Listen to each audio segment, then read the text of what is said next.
Yeah, I'll just start with the same thing I asked Izzy to start off. Just getting ready for your first game. How do you feel like? Where do you feel like the team's at? Well, we had a scrimmage with TCU too that doesn't get publicly announced until after we play it. We did that on Sunday.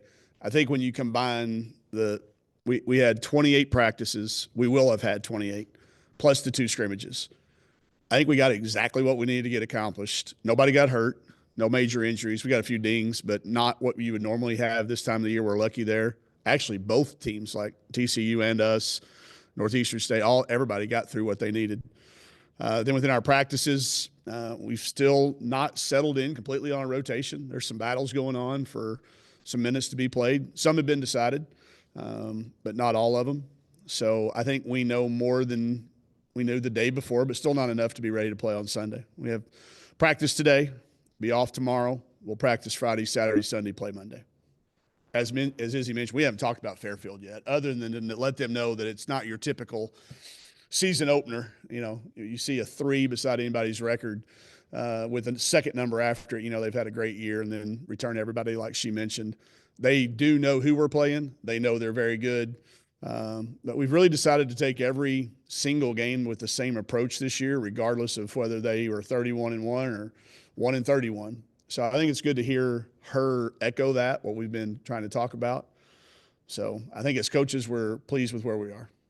Talking about the closed door scrimmage you have with TCU, what do you feel like y'all got out of that aside from you said no injuries? Yeah, a really good look at a top team. It's a team that's picked in the top 4 of the Big 12. Got multiple players on the preseason watch list. Kids will be on the draft board. Really good team that we anticipate. I would anticipate having a great year. So we got a chance to see a good D2 team and then a good high-level D1 team. And somewhere in between, I think, is where we lay, to see those two ends of the spectrum. We got an opportunity to learn what like Izzy mentioned, we need to rebound better. So then to go down and do that against TCU, that means you had a real growth because you did it against a team that's a good rebounding team. So the thing I like most about this team is the green energy that Chris talks about, which I can't say as coolly as she did, but that they're how coachable they are. When we have an improvement film, they get better at it. So I've really challenged our coaches, be careful what we're talking about because this group, they take your words and then they try to go improve on it. So we got to make sure we're improving on the right things. But to hear Izzy come back and say that as well, that means we're making some progress. You've been coaching a while. Not calling you old, but That's fine. uh, That's fair. I am. but where do you feel like this team, as far as like a growth potential compared to maybe some teams in the past, where does it stack up? The most we've ever had because the expectation is low. They're low. We got picked last by the coaches and the media. We understand why that happens. We understand how those polls work. So obviously the growth is as big as you can possibly get. But the ability to pull it off is something you always look for. And I am confident that they can. Izzy used the word determined. I was sitting back there when y'all asked her. I was kind of in my head saying, I wonder what she's going to say. That wouldn't have been one I said necessarily, but it's a good one because I do think they together have some determination about them that we've probably lacked in the past. In those vast numbers of years you're talking about that have years I've coached. Coach Izzy was very humble with explaining what she brings to the Yeah. team. I'm sure you'll expound upon it a little bit more, but what does she bring to this team? Well, top of the scout. I mean, she's going to be the top of everybody's scout. She's going to have it in her hands a lot. She'll give it up and get it back. She's going to be an integral part of our offense. She is a 3-level scorer. A lot of people think she's just shooter, but like she's really good at getting to the rim, getting fouled, scoring in the mid-range. We've played against a very good player at TCU that I've known for a long time, and she was very complimentary after the game. She said, Coach, I've guarded a lot of kids. That kid's really hard to guard. In practice, she has broken down every one of our men's practice players on moves, crossed them up, sent a few of them to the floor. She not only makes herself a scoring threat, but she makes others a scoring threat too. There's a stat right now that we're tracking on that's y'all aren't going to believe me when I tell you this, but when she passes the ball to Jenna Lawrence, Jenna's shooting 71% from the three-point line. When somebody else passes it to her, she's shooting 25%. That's not by accident. Izzy throws it to her on target, on time, every time. And that's a hard thing to do. She's got a lot of responsibility. Y'all mentioned she's coming in here with a lot of experience playing, but the least here, or one of the least here, that has been seamless. She's earned the respect of her teammates. But I think she could be a kid that's going to be at the top of everybody's scout. You know, you've got to cut the head of the snake, whatever analogy you want to use. She could be that kid because of how we're going to rely upon her and how our teammates have learned to play with her. Yeah, Coach, curious. Last year, a big theme for the team, kind of chemistry-wise, going to the moon and doing all the outer space stuff. What's in store this year for this team? Yeah, it's more on investments. Chris talked about that a little bit too. Like, you know, I don't think we talk about it enough how much we invest in each other. So we actually have a piggy bank going around for each kid, and there's investments because there's also going to be times we take withdrawals out of there too. You know, but I don't feel like you can take withdrawals until you've invested in them. So that's kind of been our visual, and I think they've stuck to it. They've really invested into each other. They've chosen their words very carefully when they do have deposits from each other. Just the way they talk to each other. The green energy is only the way that Chris could explain it. But you'll feel, if y'all stick around for practice, I think you'll get a sense of it. Anybody that's been here more than 4 or 5 times have all walked out saying the same thing. We got a pretty good core of former coaches and fans that come in and watch us practice regularly and have been here for all of our teams the last 7. And that is one thing they have all walked out talking about. They haven't called it green energy, but they've said something along those lines that feeds into that. And I think that's going to carry us a long way. We know we've got a very tough challenge. We haven't talked about Fairfield yet, but Izzy has done more research than she probably lets on, also being humble. But we know what we're dealing with. You're dealing with a team that's getting votes in the top 25, that finished in the top 25 polls last year going into the NCAA tournament. Return everybody. Their aspirations are real high. I know their staff very well. We go way back. When we were talking about doing the game, you know, I coached at Xavier for a while, and we had a hard time when we were in that knocking on the door. So we played people. So when they called, we said, we'll play. Not a lot of people will sign up to play Fairfield, period, much less your opening game. Ideally, we would have moved it a little bit further in the year if I'd have known we were going to have as many newcomers as we did, but we would have still played them. But it does make for a little bit more of an opening challenge than if you look around the schedules of various schools, not a lot of people are starting with that. We're okay with that. Let's find out where we're at right off the bat. Kind of on that point, you know, the team's never where they are game 1, where they're going to be, you know, game 32, 33 of the season.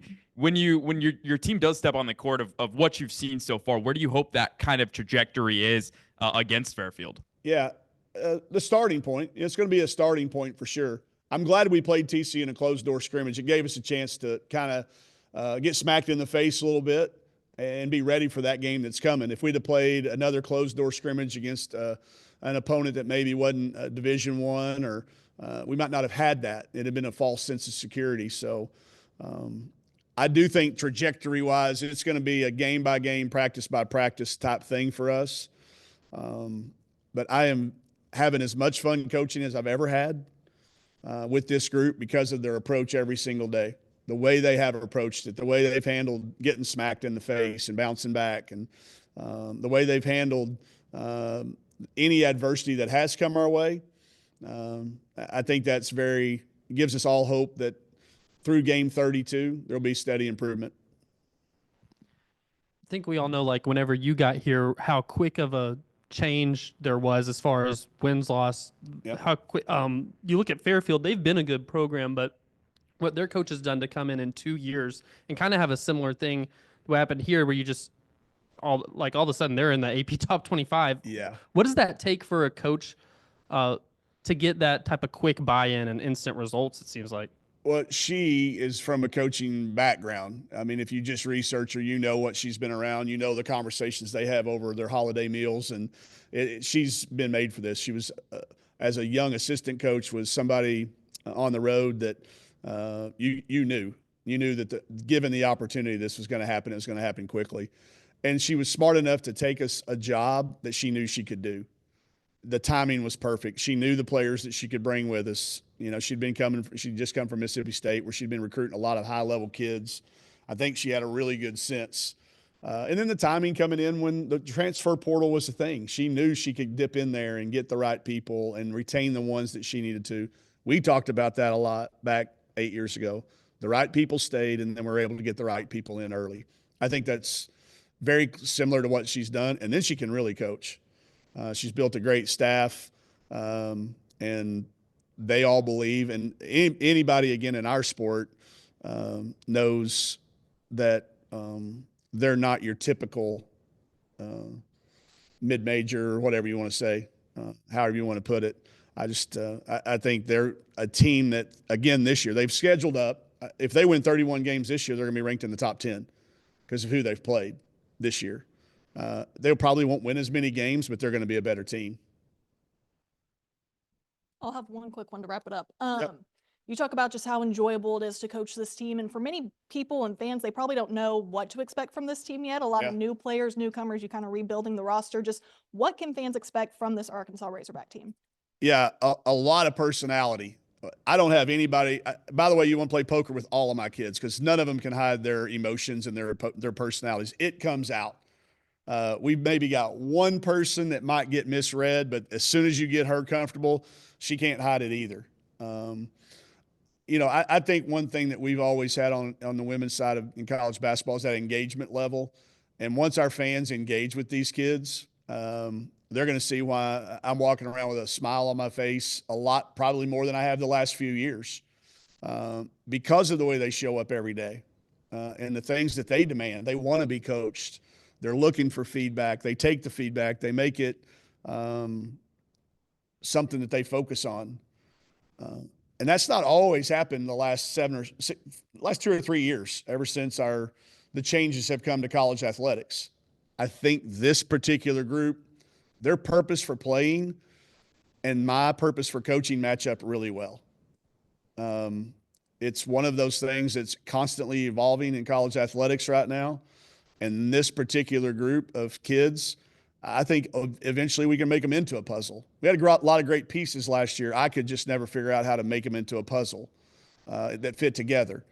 This team gives me a lot of hope that we've got a lot of interchangeable pieces that we can make fit into a puzzle over the course of a 32-game season. And I've seen that from the first practice to where we're at. Today's practice number 26, really 28 counting the 2 exhibitions.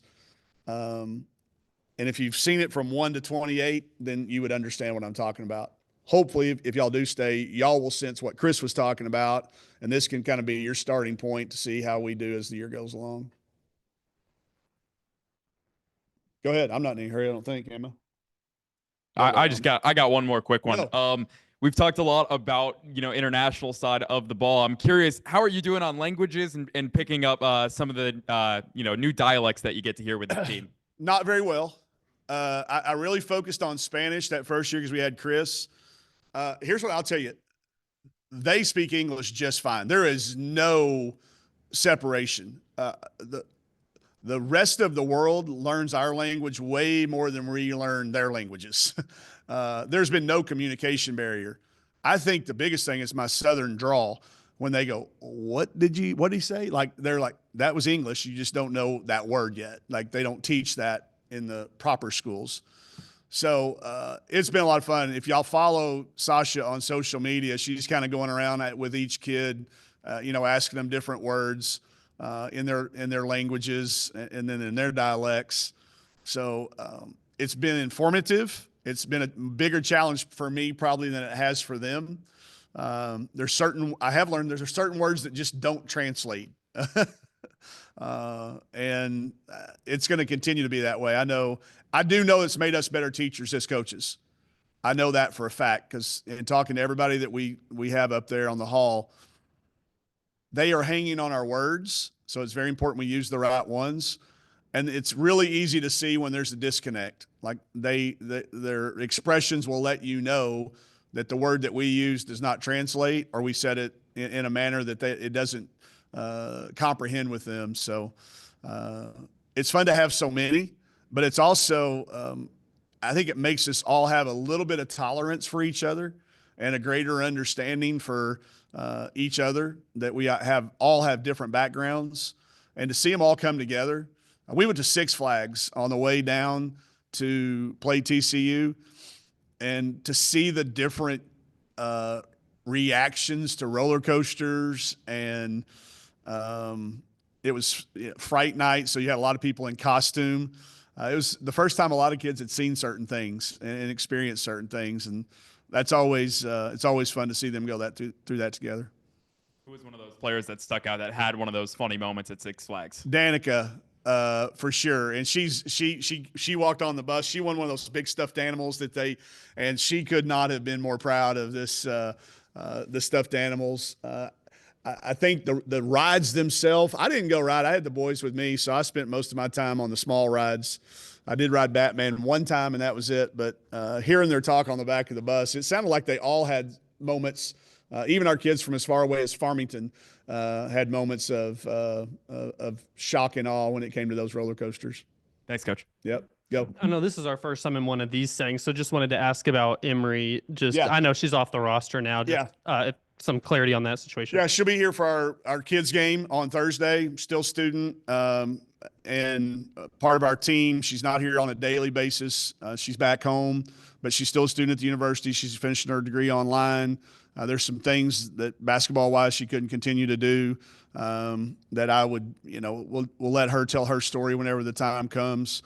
But she is still an active part of this team. She's on my text message thread. She's replying to messages. She's staying as involved as she can. But she will be here for the game on Friday, not the one on Monday. Quick, fun one for you, Go. if that's all right. That's all right. I know you're a big movie guy. Big movie. I just watched a new one last night, but I was going to ask, have you seen any good ones over the off season, and have you shared any either of your classics or the new ones with this team, and why did you share? Yeah, some of the classics they all have the list, and they all know I have the DVD. I have all the basketball movies in my office, so a few of those have gotten checked out. I was able to enlighten The Fish That Saved Pittsburgh to one of our newcomers, and that was a good experience for them. That may be too old for even all of y'all in this room, with Julius Erving back in the day, Fish That Saved Pittsburgh. But I haven't really done a good job. I'm become more of a TV series, like a little bit of the longer form. But I did watch one last night because I couldn't sleep late. It's called Badland. It's kind of it's a military operation. It's got Russell Crowe in it, who I didn't recognize because he looks different than he used to. But he's a drone operator that saves emissions. I don't want to spoil it for anybody, but it's worth a watch on there. But I've done more. I'm kind of in a rewatch mode. I rewatched West Wing, rewatched Newsroom, rewatched Breaking Bad, because I watched Better Call Saul for the first time. I finally broke down and watched Better Call Saul this summer. So I got one more. All right. Just you brought her up. Speaking of green energy, I feel like Sasha's probably got to help out with some of that. What's she been able to do? Just a fresh set of eyes and a two-way set of eyes. She will, for the most part of the morning, will walk around our office going, I had no idea y'all did all this stuff before practice and after practice. And then she'll say things to kids that are like that. Then she's got a perspective of the kids in the game that we as coaches probably never have. So it's a cool thing to have. She knows us. She knows why we do things, how we do things, both. And her input and her observations are important. They're very, very valuable to me when it comes to making certain decisions on certain things, because those eyes are fresh, and she does see it still a little bit. It was perfect timing, though, because she didn't really play with anybody. There wasn't – I normally with GAs will make them go away for a couple of years before bringing them back because they're still too close to teammates.